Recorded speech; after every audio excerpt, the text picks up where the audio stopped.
이제 본격적으로 방송을 좀 진행을 해보도록 하겠습니다. 저는 AP투자연구소에 재직 중인 이호수라고 하고요. 오늘 방송을 진행하게 되었습니다. 이제 미국 증시부터 우리가 보면서 얘기를 해보도록 할게요. 흐름 중에서 본다고 하면은 사실 상승보다는 하락에 대한 비중이 더 컸다라고 우리가 이해를 할 수 있을 것 같은데, 자, 미국의 경제 지표들도 많이 발표가 되고 있고요. 빅테크 기업들의 실적도 발표가 되고 있고요. 대선에 대해서도 시장의 화두가 계속해서 몰리고 있습니다. 이 말은 무슨 뜻이냐면은 시장이 명확히 하나의 주제만 잡고 방향성을 갖고 있는 게 아니라 아직까지 글로벌 주요 투자자들도 시장의 어느 곳에 우선순위와 초점을 두어야 할지 모르는 사람이 많다라는 거예요. 자, 최근 시장의 흐름을 좀 보다 보면은 사실 지난주나 이번 주 초까지만 본다고 하더라도 미국 대선에 대해서 완전히 포커스가 두어졌었습니다. 금리에 대한 내용도 아니었고 실적에 대한 내용도 아니었어요. 근데 이번에 테슬라와 구글 모회사인 알파벳의 실적 발표가 되면서 시장의 초점이 분명하게 실적으로 이동하는 듯한 모습을 좀 보이기도 보였습니다. 자, 근데 우리가 여기서 함께 또 생각해 볼 게 뭐냐면은 항상 월말 월초에는 주요 경제 지표들이 많이 발표가 돼요. 그러면서 당연스럽게 언급이 되고 초점이 쏠릴 수밖에 없는 게 뭐가 있죠? 금리, FOMC가 있죠. 그런 부분에 대해서 볼 때 미국의 이번에 어젯밤에 발표가 된 2분기 GDP 예비치가 좀 강한 모습을 보였고, 신규 실업수당 청구 건수가 전주 대비해가지고 줄어든 모습을 보였었습니다. 대략 1만 명 정도 줄었다고 제가 좀 이해를 했는데, 그래서 연준에서는 이런 말을 했어요. 원래 7월 금리 인하에 대해서도 언급이 아예 안 되었던 건 아니었지만 어제 GDP 결과를 보고 나니까 7월 금리 인하 가능성은 아예 싹 다 사라졌다, 이렇게 좀 언급을 했습니다. 그래서 지금 우리가 가장 우선순위로 두어야 한다, 무엇이 1번이고 무엇이 2번이다, 이렇게 우리가 생각을 해야 되는 게 아니라 시장에서 우리가 지금 지켜봐야 할 이슈가 너무나 많기 때문에 쉽사리 방향성을 잡지 못할 것이고, 그 안에서 항상 분위기와 흐름을 간파하면서 전략을 짜는 게 가장 중요하다. 이거를 지금은 우리가 중점적으로 생각을 해야 될 것 같아요. 그래서 시장의 방향성과 흐름을 예측하는 게 좀 쉬운 장사는 아니라 시장이 오른다 떨어진다를 떠나서 어렵다, 이거를 우리가 첫 번째로 이해를 해야 하고, 그래서 이제 시황을 보는 습관을 무조건 더 기르실 필요가 있을 것 같아요. 하루하루 시장의 초점과 분위기가 계속해서 바뀌어 가고 있기 때문에, 그죠? 대선에서 실적으로 초점이 분명하게 옮겨져 가는 부분들이 있는데 사실 긍정적인 시그널로만 보이지는 않습니다. 한국에서 뭐 이제 현대차나 SK하이닉스, 삼성전자 이런 기업들 잠정 실적 보면은 굉장히 호조롭게 나오고 있지만, 미국에서는 테슬라의 실적이 좀 굉장히 악재로서 반영이 되면서 글로벌 기업들의 3분기나 연간 매출 전망치가 조금 하향 조정되고 있는 듯한 분위기예요. 그래서 이런 부분들에 대해서 우리가 이런 글로벌 매크로 환경이나 세계적인 실적 흐름에 대해서 타격을 받지 않는 종목은 뭐가 있을까? 이런 고민도 해볼 필요가 있을 것 같고, 지금은 굉장히 다양한 고민이 필요할 때라고 생각을 합니다.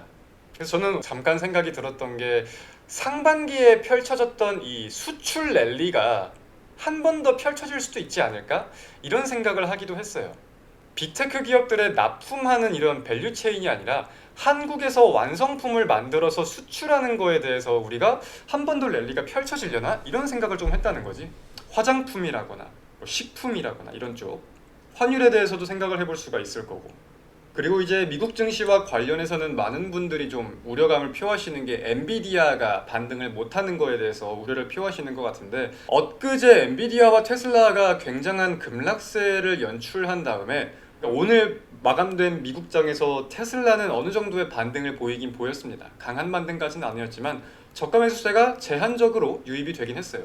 하지만 엔비디아라거나 뭐 마이크로소프트라거나 이런 기업들에 대해서는 아직까지 반등의 기미가 쉽사리 보이지는 않고 있는 것 같다라는 것까지 미증시의 흐름을 좀 이해해 볼 수 있을 것 같습니다. 그럼 미국 국채 상승 나올 때 저거 정말 중요한 얘기예요. 오늘을 산다님이 지금 정말 중요한 말씀하셨는데, 국채 금리와 관련해서 우리가 볼 수 있는 포인트들이 굉장히 많아요. 트럼프의 당선 확률이 올라간다고 할 때마다 10년물을 기준으로 봤을 때 국채 금리는 계속해서 상승하려는 듯한 모습을 보이고 있습니다. 그 첫 번째 이유가 뭘까요? 트럼프가 11월 전에는 금리 인하를 해서 안 된다, 물가를 더 잡고 금리를 인하해야 한다라는 기조를 밝힌 게 첫 번째일 거고, 트럼프의 정책들에 대해서 우리가 좀 생각을 해봤을 때는 금리가 인하된다고 하더라도 국채 금리는 떨어지지 않을 수 있는 이런 모습들이 연출이 될 수 있는 가능성에 대해서 많은 분들이 우려를 좀 표하고 계시는 것 같아요. 결국은 우리가 중요하게 생각을 해야 되는 게 기준금리라는 것도 정말 중요하겠지만 성격에 따른 시장금리도 계속해서 간파를 하고 있어야 되는 거잖아요. 그래서 이런 부분들도 좀 체크를 해볼 필요가 있겠다고 생각을 합니다. 자, 장 시작! 자, 오케이. 일단 시장 흐름 조금만 지켜봅시다. 보이는 종목들은 몇 개 있는데 10분, 20분만 좀 지켜봅시다. 일단 지금 지수가 방향성이 애매해요. 양대 증시가 상승을 하는 것 같기는 하지만 지금 개장 직후에 이게 지금 코스피 분봉이거든요. 이런 식으로 바로 지금 전저점을 깨고 이탈하려는 흐름이야. 오늘 저점을 깨고. 코스닥도 마찬가지고. 개장 직후에 이렇게 물량이 조금 쏟아지는 경우에는 시장 분위기를 좀 보면서 들어가야 돼. 특히나 수급에 몰리는 것들은 변동성이 너무나 커질 수가 있기 때문에 내가 생각했던 차트가 언제든지 막 깨질 수가 있어요. 그거를 알아야 돼요. 재미만 있으려고 주식하는 거 아니잖아요, 그죠? 돈 벌려고 주식하는 거지. 코스닥은 봐봐, 지금 800선을 다시 넘나 싶더니 이탈하잖아 지금. 근데 이걸 나쁘다고 생각하면 안 돼요. 9시에서 9시 10분 개장 직후에 수급이 가장 많이 몰리는 것도 맞지만 반대로 생각하면 수급이 가장 많이 빠질 수도 있는 시간이야.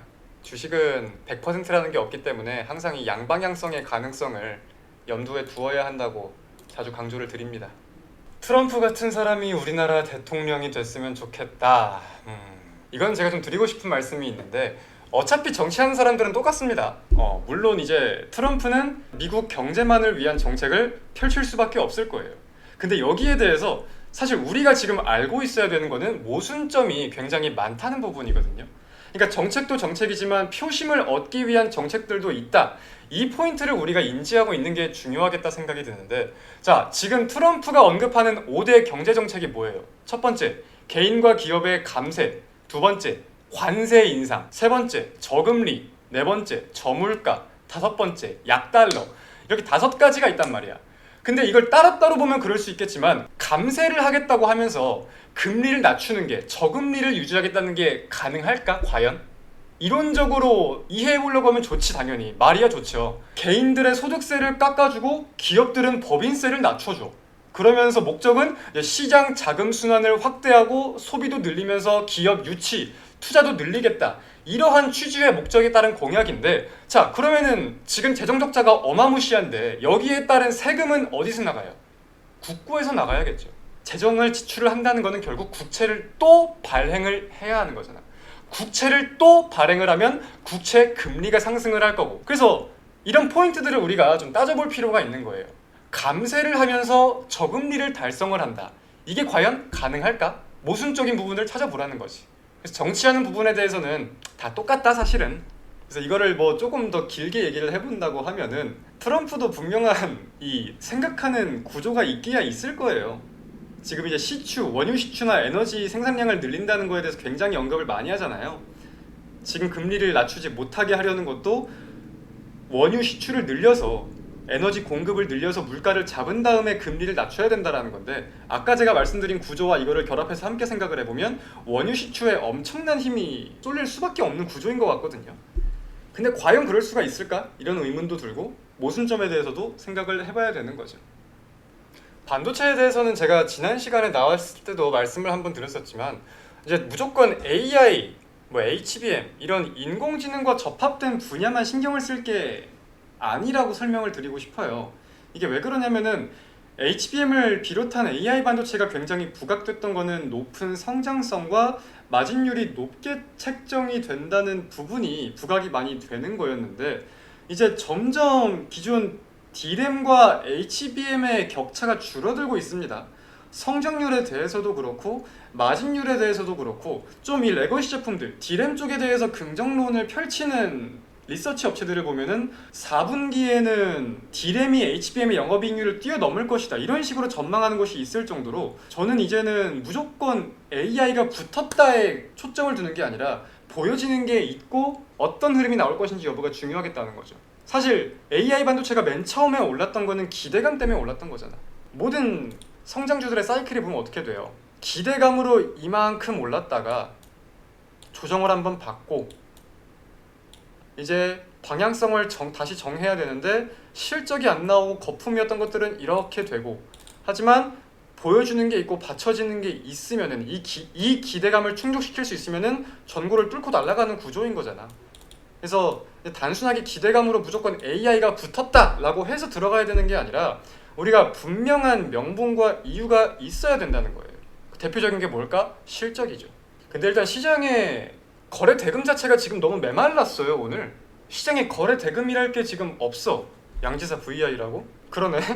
봐봐, 갈 게 없으니까 양지사가 가잖아. 신라섬유도 가고 있겠네, 똑같이. 갈 게 없으니까 이런 게 가잖아요. 지금 개장한 지 뭐 30분밖에 채 안 지나긴 했지만 시장의 거래 대금 자체가 지금 아예 유동성 자체가 없다고 판단을 해야 될 것 같아. 단타가 스윙이 되기 딱 좋은 날이죠. 호수님, 경기 침체되면 주식시장 다 죽는 건가요? 저는 꼭 그렇게 생각을 하지는 않습니다. 경기 침체가 오면은 주식시장이 죽는다, 이 구조가 항상 성립을 했다고 하면은 주식은 너무나 쉬운 위험자산 시장이고 이걸 안 할 이유가 없는 시장일 거예요. 주식시장은 아무도 모르기 때문에 어려운 거고 미래를 선반영하는 거기 때문에 경기 침체가 왔다라는 거는 정부의 부양책이 생길 수가 있다는 거고, 거기에 대한 기대감, 경기 회복 기대감으로 더욱더 올라갈 수 있는 가능성도 분명히 존재를 한다는 거겠죠. 대표적인 게 코로나 때 아닐까요? 어마무시한 급락을 보였었어요. 어마무시한 급락. 2020년 1월달 시가가 672였는데 3월달에 419까지 떨어졌었어요. 어마무시한 급락을 보였어요. 그러다가 굉장한 급등세를 보인 게 이게 막 어마무시한 경기가 호조로워서 이게 아니잖아. 부양책을 내고 금리를 내리고 이런 것들 때문에 오른 거잖아. 그런 거죠. 미국 같은 경우도 지금 테슬라 실적 발표 이후에 3분기나 2024년 연간 기업들의 컨센서스를 다 하향 조정하고 있잖아요. 거기에 대한 연속성이 좀 아닐까 조금 생각이 드는 부분이 있긴 한데, 근데 테슬라 같은 경우는 사실 좀 웃긴 것 같아요. 테슬라가 실적 발표를 하고 오르는 꼴을 제가 본 적이 없거든요. 근데 실제로 보니까 그렇더라고. 지금 테슬라가 4개 분기 연속으로, 그러니까 1년이죠. 시장 예상치, 컨센서스 대비 상회를 했거나 예상치만큼 실적이 나온 적이 없어. 4개 분기 연속으로 어닝 쇼크가 나왔어요. 테슬라는 지금 실적이. 그러니까 희한하더라고. 정말 세상은 내가 모르는 무언가가 있는 건가 생각도 들고 희한하더라고요. 여러분들은 기업을 볼 때 다들 기업 분석을 하실 거잖아요. 가장 중요하게 생각하는 게 뭐가 있으세요? 실적도 있을 거고 재무 안정성도 있을 거고 뭐 오너가 누구인지도 있을 거고, 이거를 말씀을 드리고 싶어요. 저는 잉여 현금 흐름을 꼭 봐보라고 말씀을 드리고 싶거든요. 잉여 현금 흐름, FCF라고 하죠. 이게 왜 중요하냐면은 우리가 돈을 버는 것도 정말 중요하고 돈을 어떻게 투자를 하고 어떻게 증설을 하는지 여부도 정말 중요해요. 결국 이 투자에 대해서 나중에 다시 실적으로서 회수가 되는 거니까. 근데 이 잉여 현금 흐름이라는 거는 기업이 돈을 벌고 난 다음에 쓸 것들을 쓰고 말 그대로 남은 현금 흐름이잖아요. 기업이, 그럼 여기에는 모든 게 다 담겨 있는 거야. 기업이 돈을 번 것도 담겨 있는 거고, 기업이 이 재무 관리를 어떻게 하는지도 담겨 있는 거고, 투자를 어떻게 하는지도 담겨 있는 거고, 모든 게 담겨 있는 게 이 FCF란 말이야. 대표적인 예시가 삼성전자예요. 삼성전자. 저는 삼성전자가 이때 9만 원, 10만 원 갔을 때 다양한 요인들이 있었겠지만 가장 큰 요인 중에 하나가 특별 배당이라고 생각을 하거든요. 근데 삼성전자가 특별 배당을 할 수 있었던 이유는 잉여 현금 흐름이 너무나도 많았기 때문에. 2018년에 삼성전자의 영업이익률이 굉장했습니다. SK하이닉스도 그랬고. 그래서 삼성전자는 이 18, 19, 20을 집계해가지고 이제 배당을 뿌리는데 18, 19, 20 중에 마지막 년인 20년도에 이제 특별 배당 발표를 하고 주가가 어마무시한 상승을 보인 거죠. 미국 주식이 계속 우상향을 하는 거에 대표적인 이유도 이 주주 환원 정책에 대해서 우리가 빼놓을 수가 없잖아요. 근데 거기에 대해서 우리가 중심적으로 볼 수 있는 게 잉여 현금 흐름이다. 이것도 여러분들이 인지를 한번 해보셨으면 좋을 것 같습니다. 항상 이 시장의 흐름과 거기에 따른 종목의 변동성을 잘 볼 줄 아는 게 정말 중요해요. 아까 이제 양지사 얘기가 많이 나와서 말씀드리는 건데, 코스닥 분봉이랑 양지사의 분봉이랑 같이 대조해놓고 본다고 하면 딱 뭔가 상반되는 것 같지 않나요? 딱 반대로 가잖아요 지금. 그럼 이런 그림이 확인이 된다고 하면은 지수의 움직임을 보면서 양지사에 대한 스캘핑 전략을 세운다거나 할 수가 있는 거겠죠. 그래서 제가 지금 지수를 계속 분봉 차트를 보여드리고 거래대금을 계속 말씀드리고 하는 게 이게 아무 의미 없는 게 아니에요, 절대로. 이제 슬슬 마무리할까? 마무리할까요? 금요일인데 다들도 주말 준비하셔야죠. 오늘 모쪼록 좀 괜찮은 게 보이면은 종목을 한 가지라도 말씀을 드리려고 했는데 그러지 못했습니다. 억지로 나갈 생각도 없고 그렇다고 제 마음에 쏙 들어오는 게 보이지도 못하고 해서 나가지 못했고요. 다음에 또 찾아뵐 때는 더 좋은 내용과 종목이든 뭐든 가지고 인사를 드릴 수 있도록 하겠습니다. 오늘 방송 여기서 마칠게요. 다들 주말 잘 보내시고 다음 주에는 대표님께서 웃으면서 방송을 하실 것입니다. 고생하셨습니다. 안녕.